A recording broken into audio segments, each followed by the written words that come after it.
We're back. We're doing football picks. We're doing fantasy football stuff. I want to keep these videos quick. We took 2 months off. We're up a bunch of money on the year, plus 78.4 units on this year.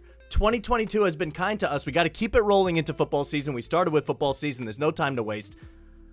I want you to watch the videos, get the picks, know why, move along. Go on to the next video of the next thing. You'll be like, yeah, I think that's probably right, but I'm not sure. Let me watch one more. Then mine win. You come back here, you like it, you subscribe it, you share, you tell your friends, you tell your mom. We talk about football. 5 picks this week. I'll give you some fantasy sleepers at the end, but they're deep sleepers. We're not here to just give you the normal Isaiah McKenzie's of the world, who I have in both teams, and he scored a touchdown. That was cool.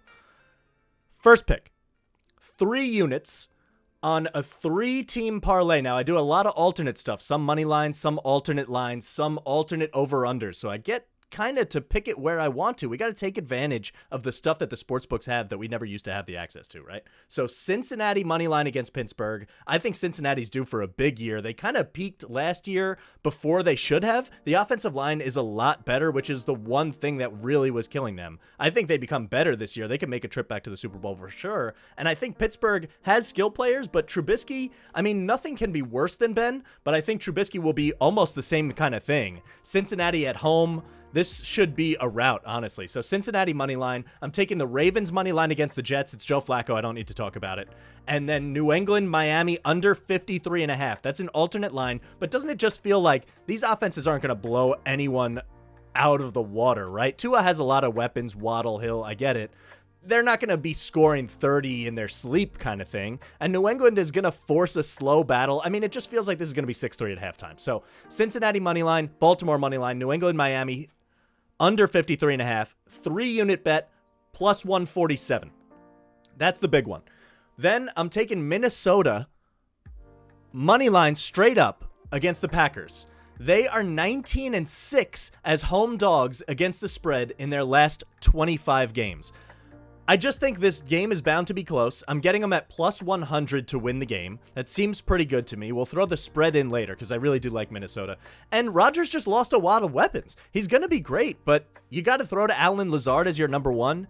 Adams is gone and wasn't replaced at all. There's 2 rookies coming in. He's got Cobb, sure. Tunyon will be back. He'll probably score a touchdown. And Rodgers is going to be great, but their defense is awesome. Don't get me wrong, but Minnesota has skill players that are awesome. I mean, maybe Cousins just blows this at the end, but it feels like it's going to be down to a kick. It feels like Green Bay is going to be a little bit worse than they were last year. Minnesota will be probably the same. I actually like Minnesota to win the division. I think it could take Green Bay a little while to get used to these new receivers. And if they lose this game by 14 and Aaron Rodgers has one of those relax kind of press conferences and they win the division later, I won't be shocked, but I still like Minnesota in this one at home. Getting a little bit disrespected for 2 teams that I think are basically the same. At home, they shouldn't be underdogs. I'm also taking 1 unit on that one. I'm also taking Carolina for 1 unit at home against Cleveland. Similar kind of deal, except more of a discrepancy. You could put more units on this, but it's Carolina at home. So, I mean, I don't know. Cleveland has a good roster, but Jacoby Brissett going on the road? Why is Jacoby Brissett on the road anything close to a favorite against anyone? And Carolina has a young, cool coach, a new quarterback with really good skill players. McCaffrey is on the injury report, but he'll probably play. He should ruin this game. I mean, Chubb should be good too. There should be a lot of running, but I just think the odds are a little bit weird. I'm getting the better quarterback at home with the better roster, and I think the better coach. And so, I don't know. I mean, Cleveland definitely has a better roster, but the quarterback changes everything. When you factor in the quarterback, this seems wild to be getting them.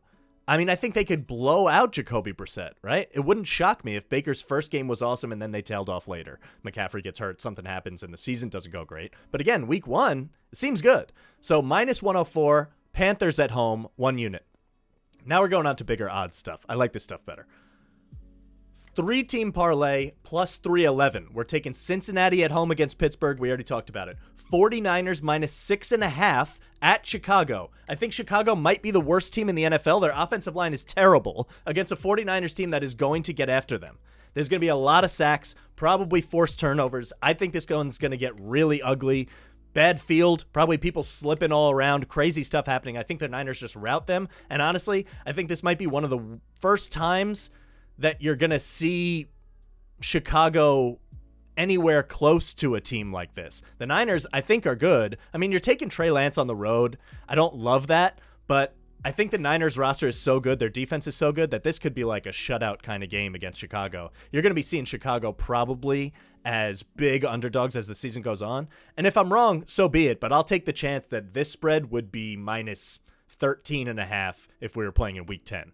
So I'll take the Niners there. And then I'm going back to Minnesota, but I'm taking the plus 3.5 with the hook against Green Bay at home, because that's going to be a field goal game. It just feels like it. It should be a Sunday night game, honestly. It feels like if it were week 7, they'd put that on Sunday night. It'd be close. It'd be great. We'd move on. Both teams are good.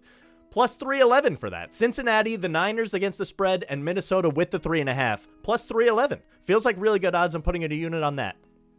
I want to mix in an underdog parlay every week. We're going to do these videos every week. This is just for week 1. Detroit money line against Philly. They are dogs, but they're home. Hard Knocks factor. I mean, I just think Philly is overrated, honestly. Everyone's talking about how Philly's schedule is so easy. They're going to win 10 games in their sleep. I just don't want to take Jalen Hurts on the road. I just don't. He can run. They'll probably control this game. They're better on both lines. I get it. But I'm going to take a flyer on Detroit at home.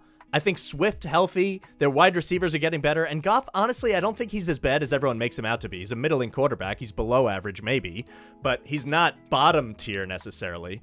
And I just think I'm fading Philly here a little bit going on the road in their first game. I just don't think it's going to be that easy. And then Jacksonville moneyline at Washington, also a dog. I like Trevor Lawrence to be better without the worst coach in the league behind him. Urban Meyer is gone. Everything from there has to be an upgrade. They got Christian Kirk. They have Etienne back. The defense was already really good. Why can't they beat Washington? Washington was 0-2 against the spread when they were home favorites last year. And I don't see why they're favorites. So Detroit and Jacksonville to win plus 576. Not bad. I'm putting a unit on that. And we're probably going to do that every single week and take a flyer. And if some of them lose, I mean, I could go 5 to almost 6 weeks losing and hit one of these at this price, and it would pay for itself. I think that's pretty good odds, and I think we're going to hit more than once. So that's 6 units on the board, 3 on the first parlay, 1 on each of the rest. We don't have to repeat them. I know you want to go on your way. Before you do, fantasy football stuff, I'm going to give at least some deep people you can look at. I like to keep a roster spot for, like, tryouts. It's a streaming spot, I guess. And a couple I want to name this week. 2 tight ends, which is weird, but I wanted to give one from Thursday since we've already passed that. Higbee on the Rams is going to get peppered with targets. Allen Robinson was nowhere, and they don't really have a wide receiver too, and he was pretty good. I know they were behind, but I think he got like 11 targets.